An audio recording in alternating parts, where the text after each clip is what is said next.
who's joining us bright and early, for the people here on Zoom. And then also we are live streaming right now on Facebook and Instagram. I always say Instagram, LinkedIn, sorry. For anybody that is watching with us this morning, whether you're in Zoom or on social, if you've got questions or any comments, you can drop them right in the comment section or here in chat, and we will make sure to get them to our speakers. I would like to actually start out here by, let me see if I can share my screen real quick. Let's see. Let me know if you guys can see it. There we go. All right, so want to start out just by, talking a little bit about Hispanic Heritage Month. It actually runs through the 15th of next month as well.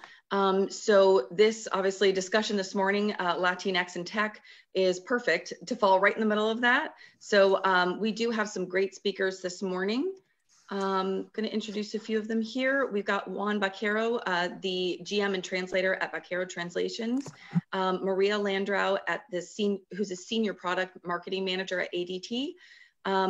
Andres Erdante, the front-end developer at Miami Dev Shop, and then Abel Hernandez, product manager at Codal Incorporated. And Andres is actually not with us yet this morning on Zoom, so hopefully, I don't know if he's having some technical difficulties or what it may be, but hopefully he'll be able to join us once we get started.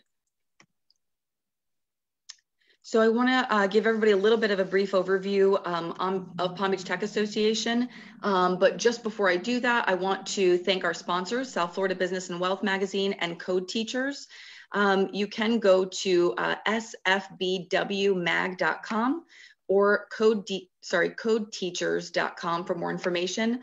South Florida Business and Wealth is actually our main sponsor right now for community coffees that they are sponsoring for actually, I think, the next 6 months for us. So thank you all for that. And Code Teachers, I know they have a recent partnership with Boca Code. They do a lot of STEM programming, Code Teachers does for K through 12.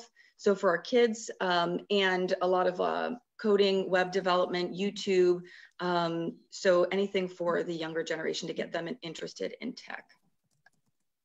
Our whole goal and mission as an organization is to build South Florida into a tech hub. So a little bit about what that means. Palm Beach Tech is wholeheartedly committed to building a welcoming, collaborative, and inclusive community for all. We put inclusivity first, engage with others, and are considerate to all, and we don't sell to people. So in short is basically we want to bring everybody that's a part of the tech community together, no matter what culture, what they look like, what their skin color is, whatever that is we want to make sure that everybody feels included. These are just a few of our corporate members. As an organization, we do have 4 different membership levels. So we've got your smaller startup companies and entrepreneurs all the way to your Office Depots, FPLs, City Furnitures, and everything in between. I think right now we're a little over 200 corporate members, which is awesome. And some of our events. So we've got right now, I think about 4 to 5 events that are on average every week. So from our tech talks on Monday nights, we've got podcasts every Wednesday, educational workshops on Fridays, and of course our community coffees, which is what we're doing this morning. And we actually have some annual events as well. We just announced this week, actually, our Palm Beach Tech Hackathon is going to be held on October 23rd through October 25th, which is Friday through Sunday. So if you haven't seen it yet, we will be getting more information about that. And we are looking for developers from any of your designers or creative side, project managers, and of course, any entrepreneurs as well.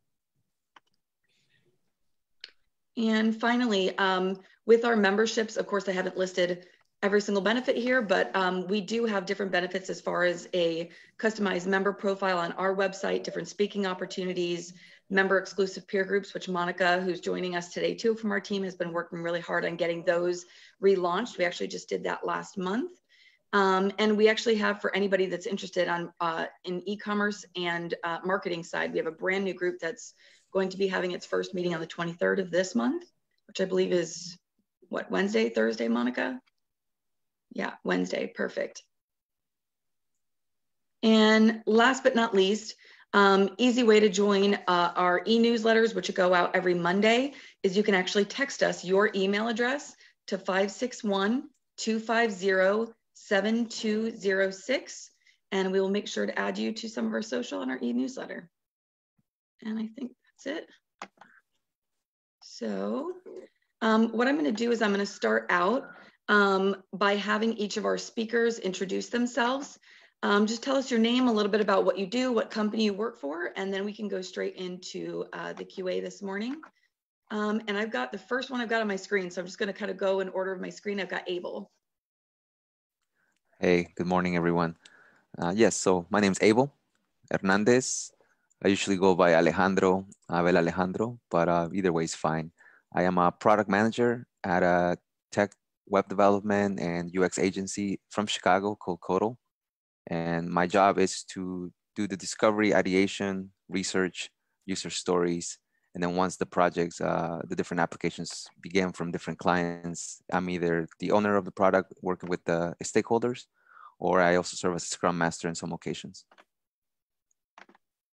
Perfect. And Abel, can you tell us also which school did you come from? Where did you get your tech education? Right. So I accredit everything to boot camps and online courses. That's sort of how I got started. General Assembly. Mm-hmm. I took a part-time web development course. Thought it wasn't enough. I learned that they had a full-time. Then discovered I had to quit my job in order to do the full-time. And I said, you know what? I make it sound easy right now, but I struggled with the decision at first, but I ultimately, it was the best decision I made in my life till this day. I call it that, quitting my job and going to tech boot camp. And that's how I got started. And as I started being a web developer for not even a year, I just sort of, the startup world kind of just calls on different people, and I raised my hand for the product manager role, and here I am. That's perfect. Yeah, they've been a good partner for us as well. So definitely shout out to General Assembly. Oh, yeah. And next one I've got on my screen, Juan. So my name is Juan Baquero. I was raised and I actually live in Argentina. Our company, I'm the general manager of Baquero Translations, which is a company that was, it's the continuation of my previous company. Baquero Translations was born in 2014. And we are located both in Miami and in Argentina. So we have our business center, let's say, in Miami, and we operate from Argentina most of the times. I personally go back and forth all the time to Miami. And we actually, we translate all kinds of stuff, from technical stuff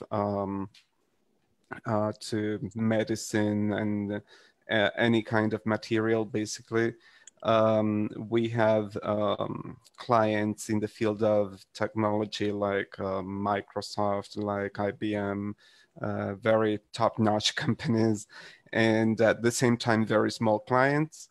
And we provide a whole range of translation services, from design to the actual translations, with the technology that is nowadays applied to translation.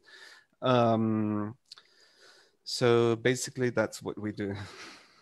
Perfect. And Juan, just for anybody that's curious as well, is do you stick within a few different languages that you're translating, or what are your most common? Yeah, our most common languages are Spanish, English, Spanish, and Portuguese as well. But we also work with French, Italian, Creole, all sorts of languages, but we are mainly focused in Spanish and Portuguese because of our, the Americas languages. Very perfect. Yes, and I love that you use Miami too as the gateway to the Americas. So correct. Very good. And of course, last but not least, our wonderful female on the panel, Maria. If you'd like to introduce yourself. Hi everyone, I'm Maria Landrau. I work at ADT, which headquartered in Boca Raton. I am the senior product marketing manager there, and I work. So right now, ADT is not just a security company; it's a smart home company. So we have all our products in the smart home space, ecosystem, our app. So I work with the team basically to develop a go-to-market strategy and take those products to our consumers, and also provide our product development team with insights to create the product roadmap and strategy. So I basically work from the base concept to taking it out to our marketplace. Very perfect. Thank you, Maria. And I wanted to give a shout out to an old friend who actually found us, Maria, for this panel, Camille. So yes. Thank you very much. I appreciate it. And I'm going to go right into the Q&A. And when we start the Q&A, please feel free. I'm just going to ask basically the question open to any of the panel. So whoever feels comfortable answering it. And if you don't at any point, you don't have to feel pressure to answer that specific question. So the first question, I wanted to start out just by asking anyone on the panel, with our title being Latinx in tech, can any of the panelists describe for us or explain what the terminology Latinx versus Latina or Latino, what does that actually mean for anybody that may not know? I'm not sure. I'm not sure what you're referring to by Latinx, but is that a gender thing? Yes, exactly. So well, with a lot of organizations, and I'm glad you asked, because a lot of people aren't aware with using some of the newer terminology is it's supposed to be very inclusive of all, including the LGBT community. So especially in, you know, Hispanic wording, using Latina is tendency to be female and Latino is tendency to be male. So when you use the X, it basically just means anybody within the LGBT community. So I know I had a few questions about that, so I figured I would answer that right in the beginning. I can start with that. Belonging to the language industry, I guess that we have the obligation to say something about it. In Argentina, at least, and in most Spanish-speaking countries, we have seen the tendency to talk with an E at the end instead of the X, because Latina, because it would be like a pronounceable way of saying the X, because the X is not actually easy to pronounce in Spanish. Anyway, I think it's an interesting tendency to analyze, and from the point of view of language, it needs time to catch up and to be fully incorporated into our language. Strictly speaking, you know, linguists trying to avoid it somehow because it's not according to the rules, but I think it's a matter of being determined by language and by customs. People need to catch up with the new language and tendencies. I like it. Yeah, good. No, I'm glad to hear your point of view on that too, because I know sometimes with, you know, whether it can be, like you said, customs or even slang or things like that, I can see as a linguist that might make your job a little bit more difficult. Yeah, I love the point is that the point from the linguistic point of view, it's different from English, because in English you don't have inflections between gender, and in Spanish we do in article, adjectives, and so on, and so it's quite troublesome sometimes to adjust to it. That makes sense. Yeah, that makes very much sense. I actually like, I'm glad you told us about the E too, because I wasn't aware of that. So that's actually probably a much easier way to do it, is add the E. So, that. What were you, I'm sorry, what were you going to say? I was saying to your point that about the inclusiveness, especially in the United States. I think that I agree with Juan when he said in Latin America, and him being a linguist, translations, it's not something that Mexican, it's not something that Mexican people in Mexico use. They do use the E though. I've noticed this actually, when I listen to either whether it's the president or the Ministry of Health, they say Mexicenses to refer to all Mexicans, not just Mexicanos, Mexicanas. But I think United States, because there's so many of us and we're all like in this melting pot, I almost see it as we're owning the word and we're redefining it to fit inclusiveness of Latinx in the United States.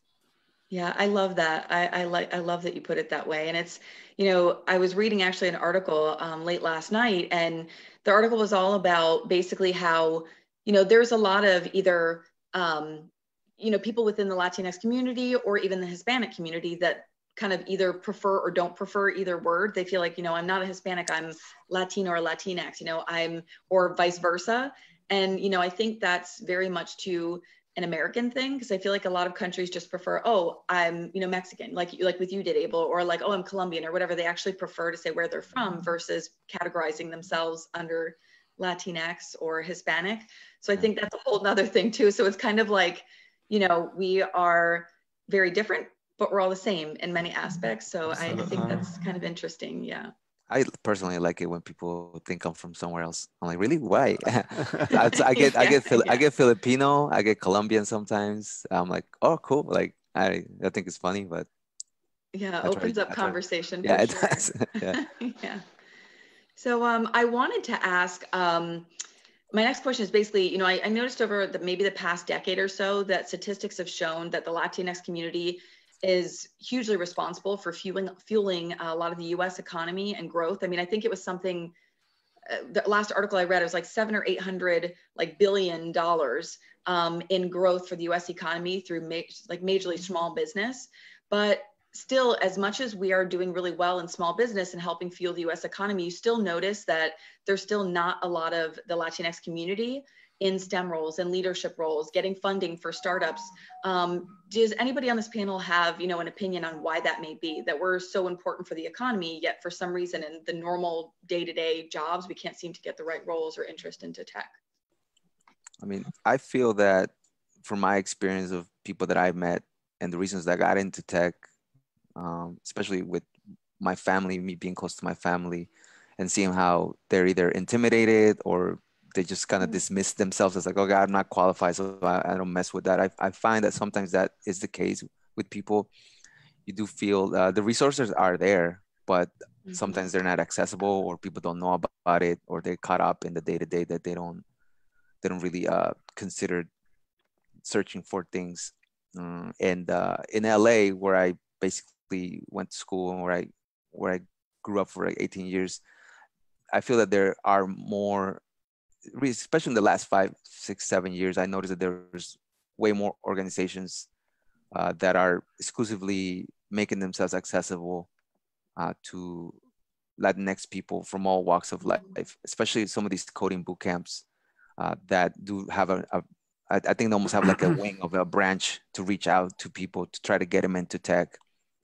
And I feel that because the internet and technology, and now it started, you know, it came from a certain part of the world, and there was a stereotype of the certain people that sort of owned it, even though they don't. Right. But that's what we all saw on TV. That's what we see everywhere. Unfortunately, I feel like some people just sort of feel distant and not really that they can't participate, when in reality, there's really no rules saying that they can't. And now with a lot of, you know, talks like this and Latinx people putting themselves more out there and setting up, whether it's groups, organizations, and let people know that we are out here and that you can get supported and that there are resources for you. Yeah, I agree. When I grew up, it wasn't a thing, like me being in tech, or I think lately there's more resources, but you know, when you grew up, it was just certain people could be in tech. And you had to be very, very smart, which I'm not saying that but it was just this community that just knew tech, and we didn't have anything fueling us to get into tech. I have the impression that in the last 20 years or 25 years, technology has improved so much, and globalization the world has become really one. Before, for Latinos, it was like the North and the South, the East and the Latinos. And we were somehow an island in the world where we didn't have any reach to the rest of the world. And now with communication, we Latinos have realized that we have a lot of potential. And the education of Latinos is really, really, really good. even in comparison with other countries, developed countries. So our universities are really good. Our primary and secondary education is really good. So I believe the world has found talent in the Latinos that they were not looking at before. So I believe this somehow explains the reach that we nowadays have to with America and Europe as well. No, and I wanted to actually, kind of on that point is, Maria, I'm actually really curious because not only obviously are you a Latina in tech, but you're female Latina in tech. So I feel like you have even a little bit more of a hurdle to jump than a couple other gentlemen that are on the panel. But how did you end up, like, who was the first female that you saw in tech, or what made you interested in it? Like, how did you actually say, hey, I want to do this? So it's funny, I kind of fell into it. It wasn't something, oh, I want to be in tech. I did product development, but I did it more from a consumer goods standpoint. And they were looking at ADT a couple of years back, they were looking for someone to just help with strategy, product. They weren't necessarily looking for someone that had an extensive tech experience. And throughout my experience there, I've just been in different roles where I have learned, and I've been very grateful because I've had colleagues that are willing to teach me.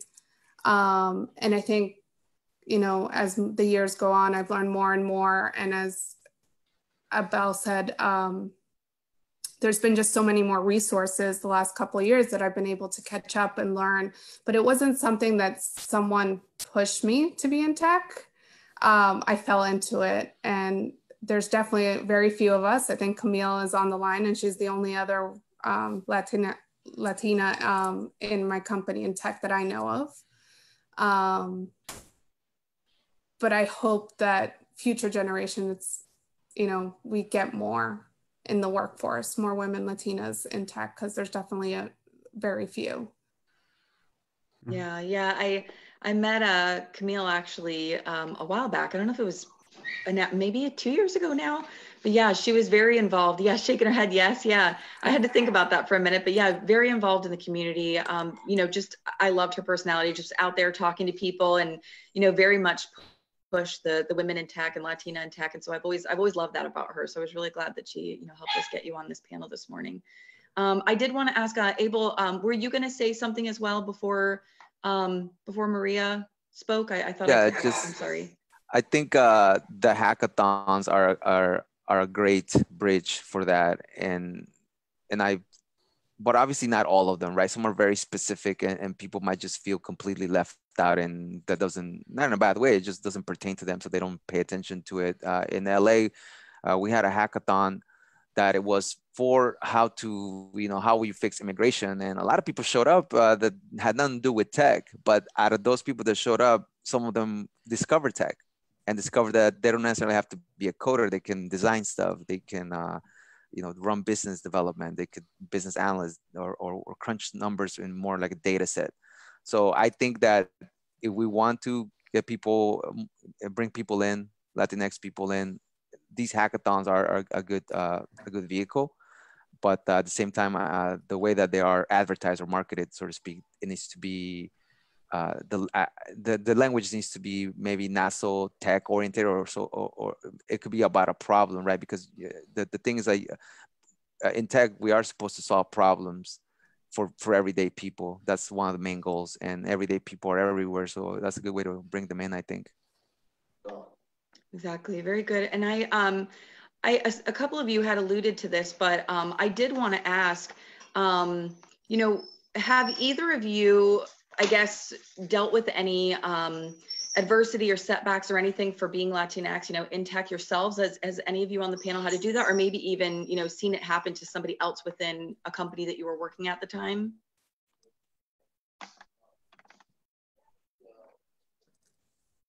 I've been very, go ahead. Yeah, go ahead. You no, first. I've been very lucky. I have not. I just wish Good. that we see more Latinas in tech or Latinx in tech. I've been very lucky that I've been supported to continue learning in this field. I just wish there was more Latinx in tech, and we fueled that support to allow them to go into this field. I was going to say that I've never been, looked down upon, but somehow in the negotiations, they expect sometimes because we are Latinos, to have a lower rate, or that we don't have the means to do what we have to do. Which in the end, they realize we are, as I said, the globalization has somehow leveled us out, and we are more or less in the same situation nowadays. But in negotiations, sometimes they believe that because we are Latinos, we need to charge less, or we don't have the means to do something. But other than that, it's okay.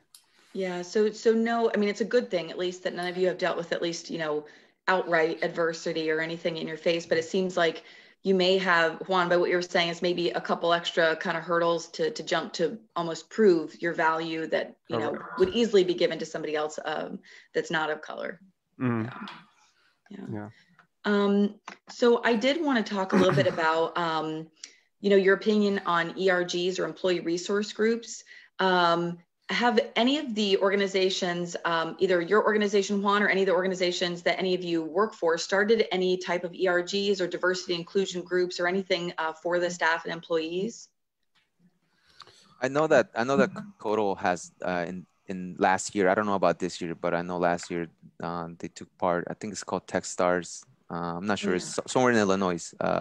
So other than that, at this year's been, as everyone knows, this year's been kind of like weird. I think that's a nice way to put it.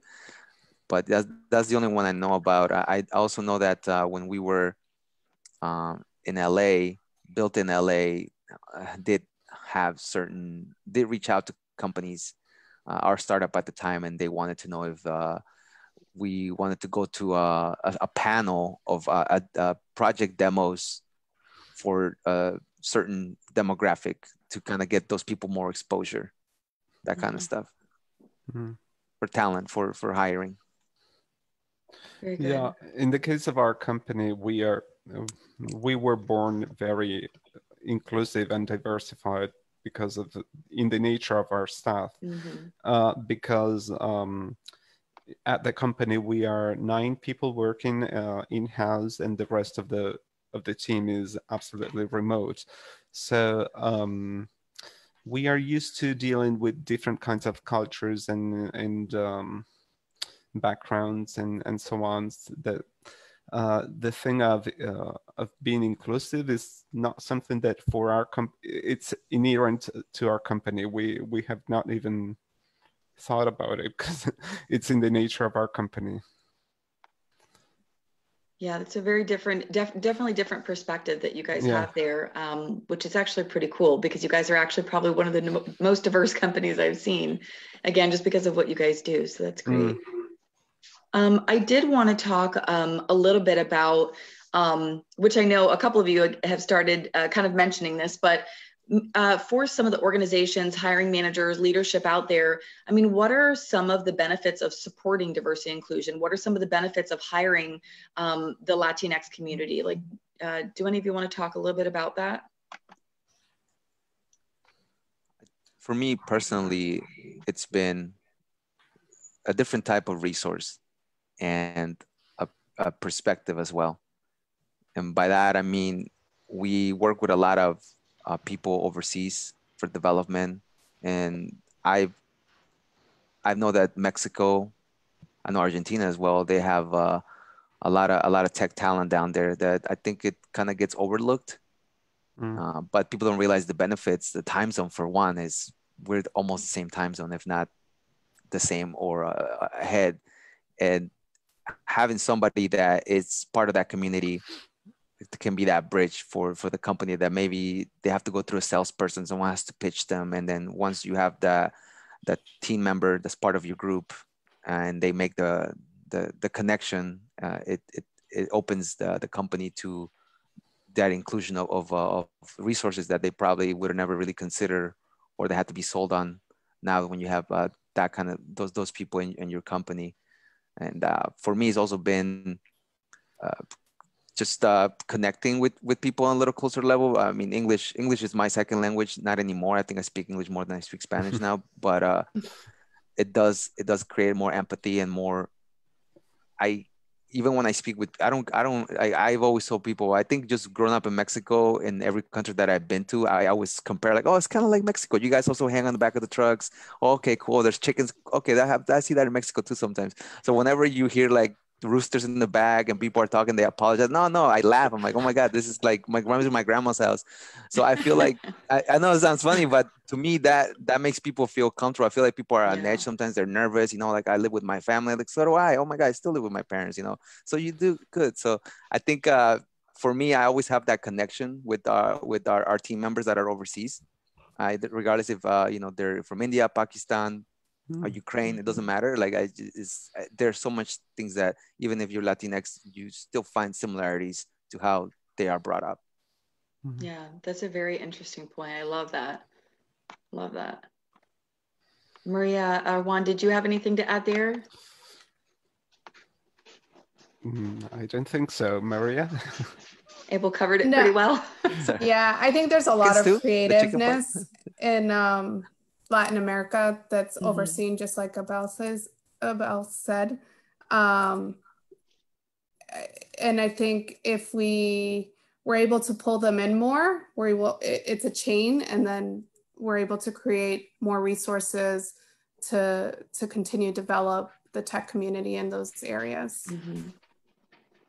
Yeah, and I mean, you always hear the, I guess kind of argument too is that the more diverse team you have, obviously, you have a better way of like reaching your clientele and acquiring new business. And I know that actually, I think it was Fadia that had put this in the chat here asking, how do you guys currently right now acquire clients?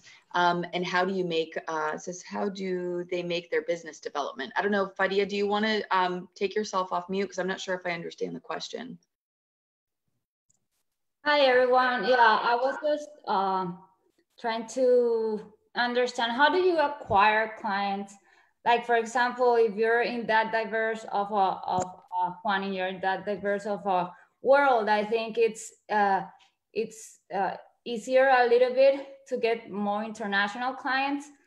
But that being said, with the market as busy as it is in the US, how do you acquire these clients? How do you go and generate new leads? Because the referrals always come, but how do you do that these days? With technology or whatever, I don't know. Is that a question for me? Yeah, so I think it's a question, to the panel is right now, how are you guys currently acquiring clients with it being so diverse right now?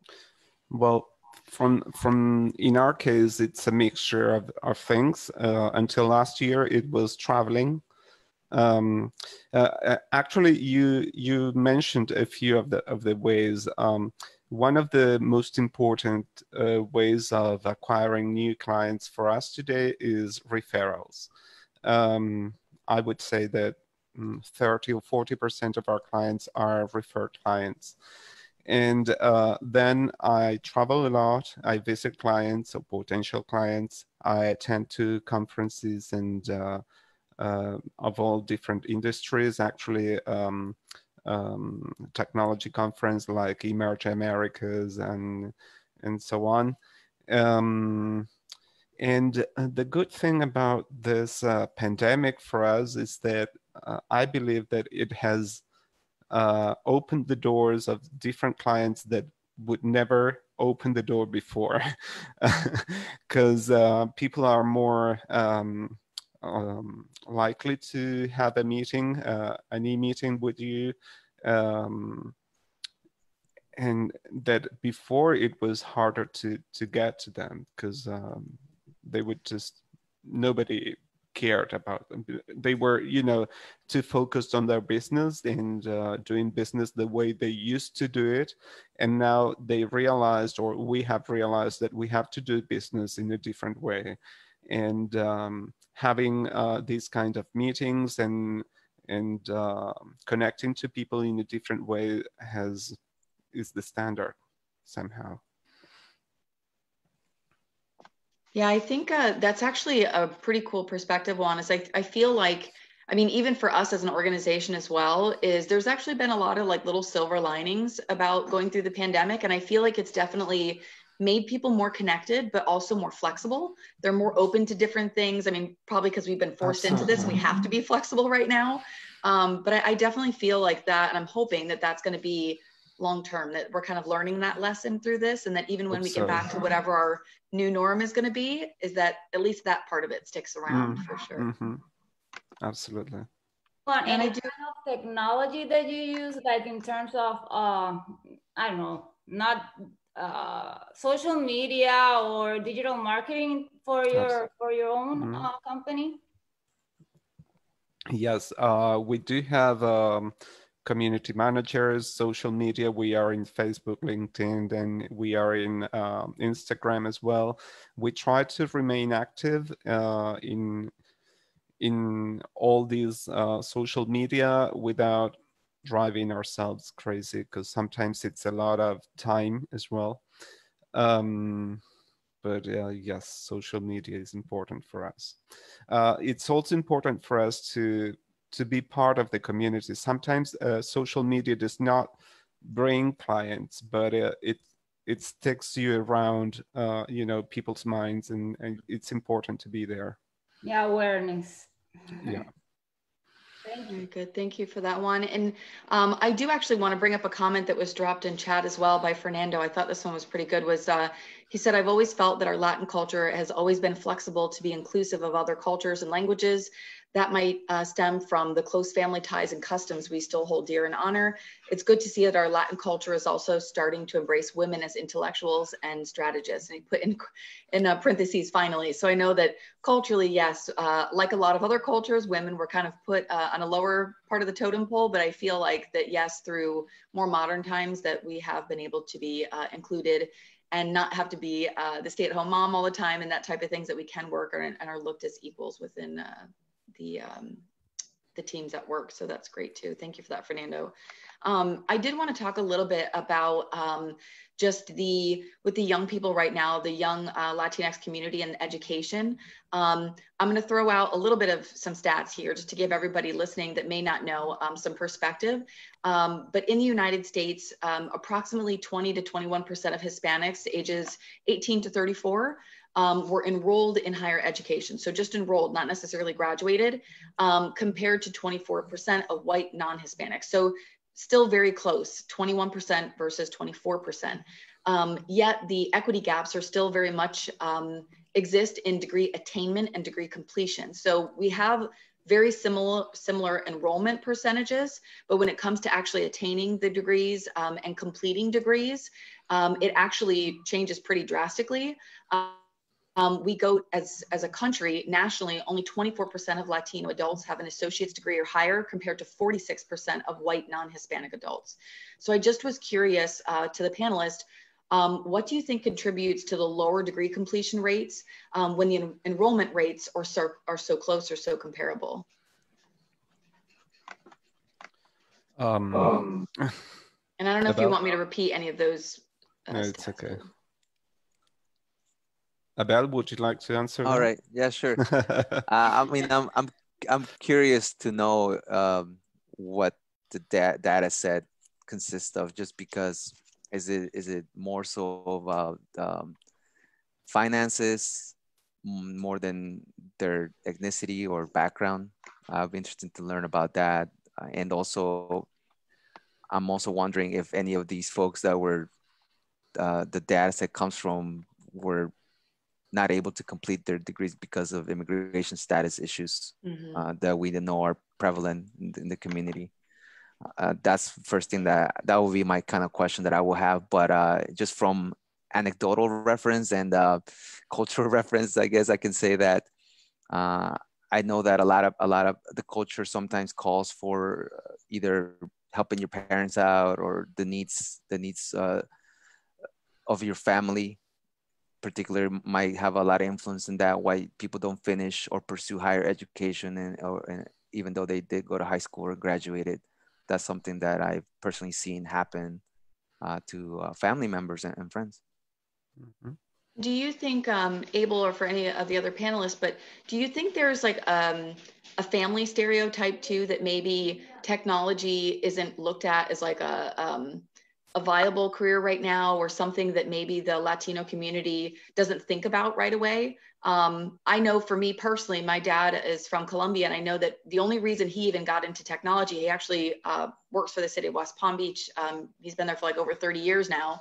But he told me, he said, when I came to the US, I didn't speak English, and I just asked somebody, what are the, industries right now that are getting big? I can make money, and I can, have a family and be sufficient, and they told him healthcare, technology. Those are the two big things that are growing. So he said, okay.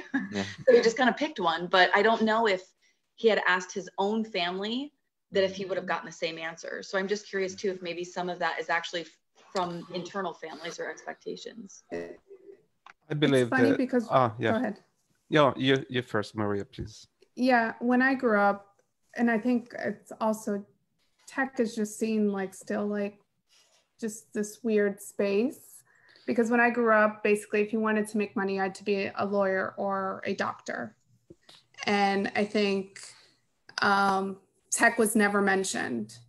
And I just think, and I think probably it's changed now, but I think we've always just grown up that way, that again, like we discussed earlier, that tech is this like far away land that we cannot attain.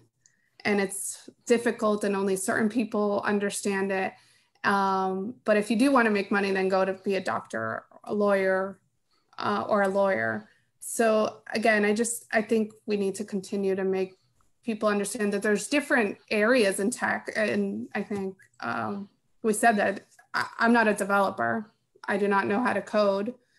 I'm more on the business side. And so if you don't like to develop and code and that's not your thing, it's okay. There's so many areas in tech that you can get into and make money and succeed. I think there's just an education gap there.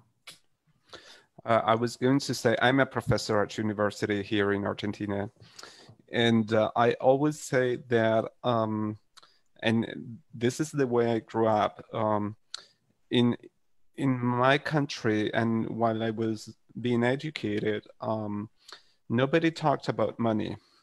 It was like, for Latinos, talking about money is, no, you do the job, and then they pay you whatever they think they have to pay you.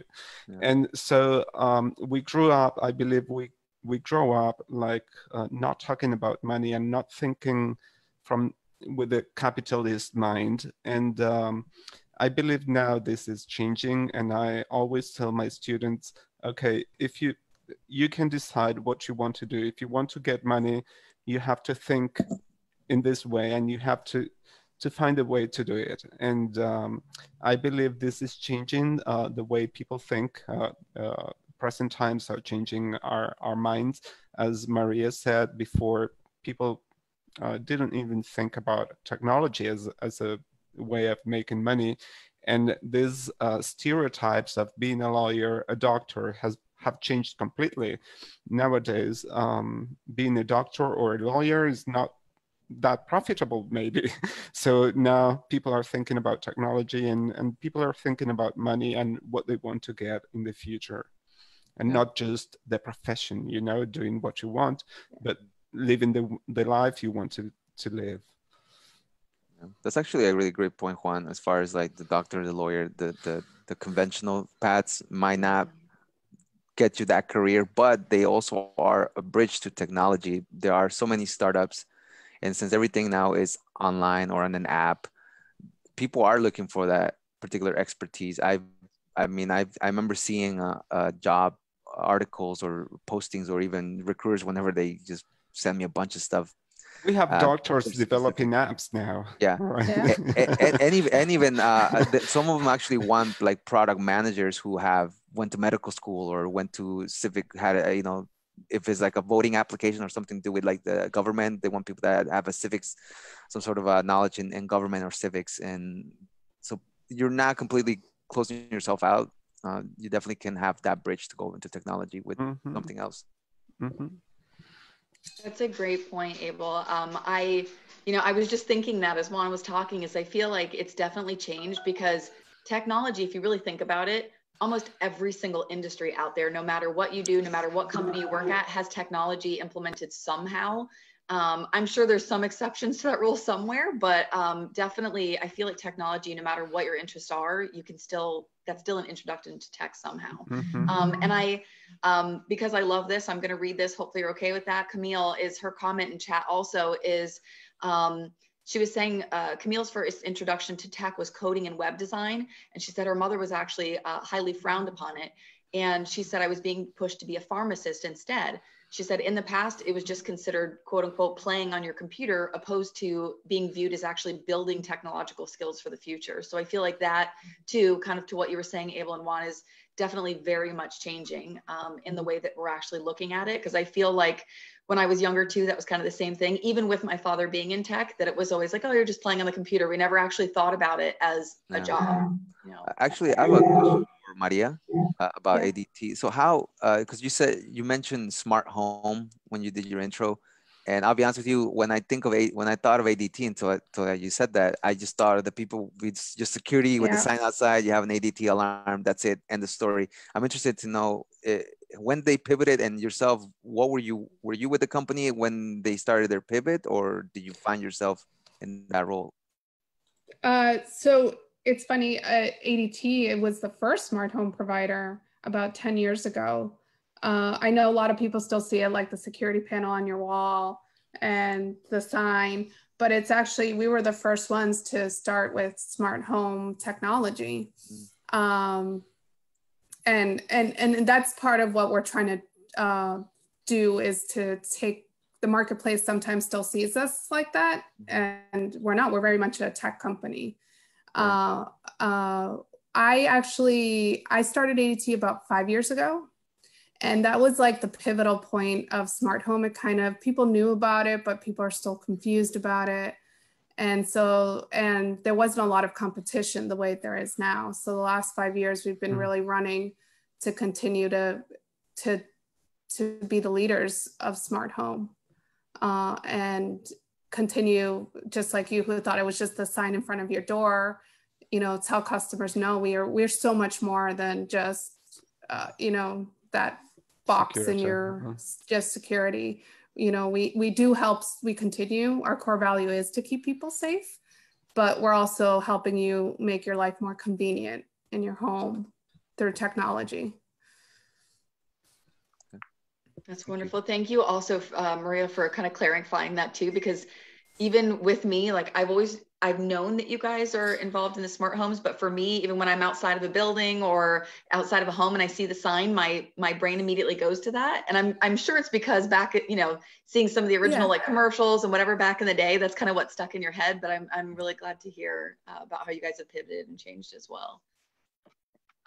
We're just about 5 minutes until time. So I have a couple more questions here, but I actually wanted to give a shout out to a few, organizations here in South Florida, because we were talking about some of the negative statistics, but always want to look at the positive side as well. So on a wonderfully positive note, Florida, for anybody that doesn't know, is actually the #1 leader in higher education enrollment in the entire country for the Latinx community, and for enrollment, obtaining associate's degrees and 4-year degrees.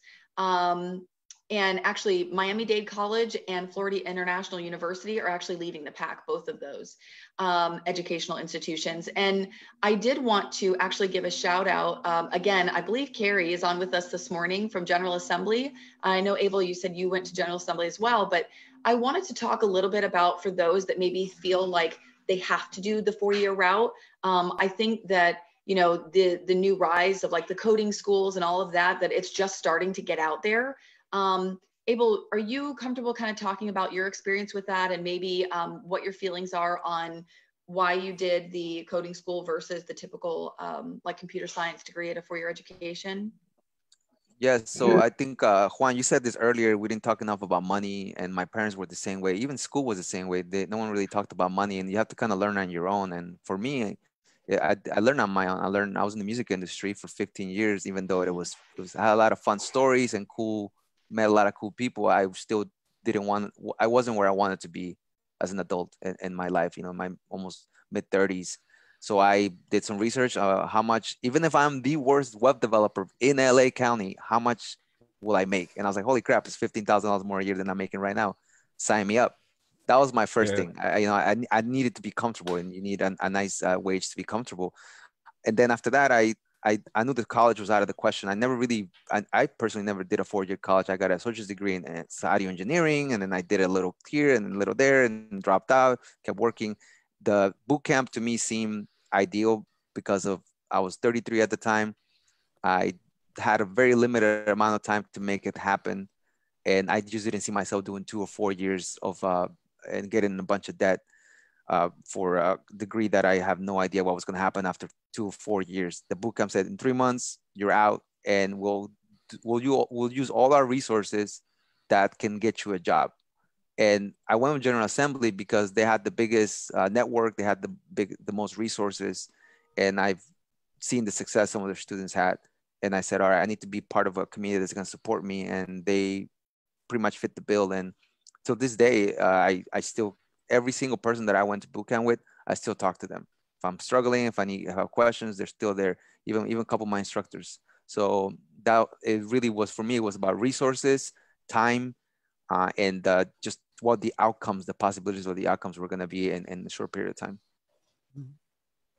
It's very interesting. Yeah. And I feel like that for a lot of people, that kind of the students that know what they want to do, and like you said, even having some of the financial stability to do that, whether it's from their family or through scholarships or whatever it may be, that the 4-year degree may be the right route to go. But I'm noticing with Abel, is very similar stories to yourself, is that as you've started a career already, and maybe you're in transition, or you're kind of getting older and you're like, all right, well, maybe I'm not in the place I should be, that I feel like the coding schools are a wonderful opportunity, because I think it is scary to think of like, oh my God, I have to go back to college, I have to start over. Yeah. So I feel like it's not that one is better than the other. I just feel like it's the path that people take, and that the coding schools is definitely a good option for somebody that may not be able to afford the typical 4-year, or maybe that is a little daunting to think about that. Like, I know for me, I'm also just over my mid-30s hump. Like, I can't even think about like, oh my God, going back to university. So I think it's definitely a good option.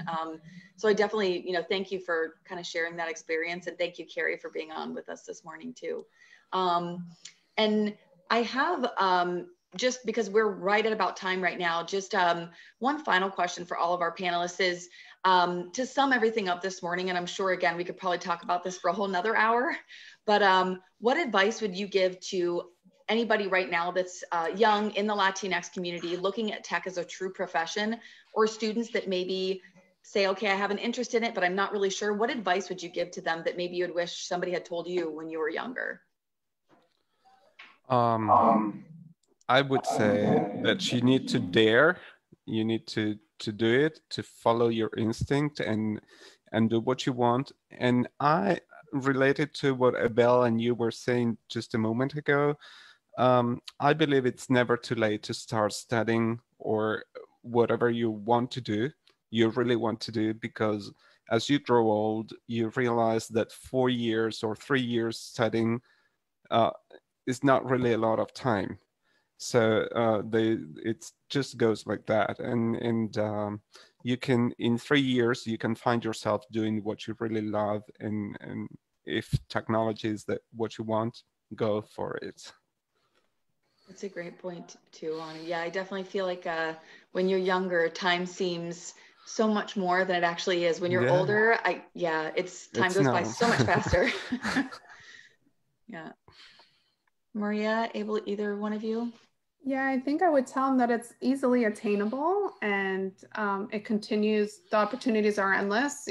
Tech is always evolving, so it's going to be completely different in 2 years than it is right now. So you can be part of that. It's not hard. It's not impossible. You obviously you do need to learn, and like anything else, but it's not impossible to obtain. And it's going to change. So we don't even know what's going to happen in a couple of years now, because it's not even here. So you can be part of that change. Very cool. I would tell them, not just young people, everybody, get a mentor, reach out to somebody and ask them questions. People, first of all, people love to talk about themselves, you know, so that's a win-win right there. Reach out to people, get a mentor, get comfortable with being uncomfortable.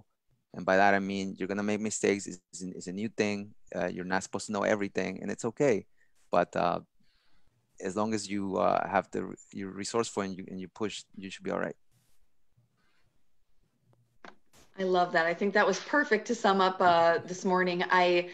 That was actually one of my favorite statements ever, is just being uncomfortable with being uncomfortable. I actually, a handful of years ago, just on a personal note here, I actually got rid of New Year's resolutions because I felt like every time I made them, I broke them 2 days after. So what I started doing was creating themes for myself. And that was actually the first time I ever did that about 5 years ago, is I told myself, I'm going to start giving my theme for this year is just going to be, you know, be comfortable being uncomfortable. And that was the first time I ever did that. And let me tell you, it was the best thing I ever did. Is just start saying yes, even if you're like, oh my God, I don't know anything about that. I don't know if I can do that. That sounds too hard.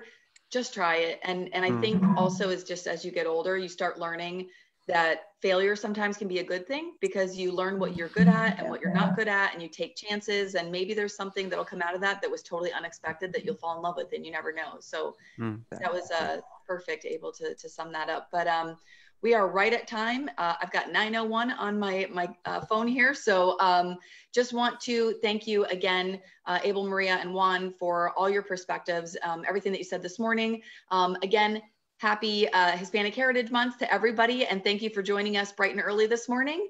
Thanks, Ellen. Wave to everybody and have a great day, guys. Thanks to you. Hello. Thank you. Adios.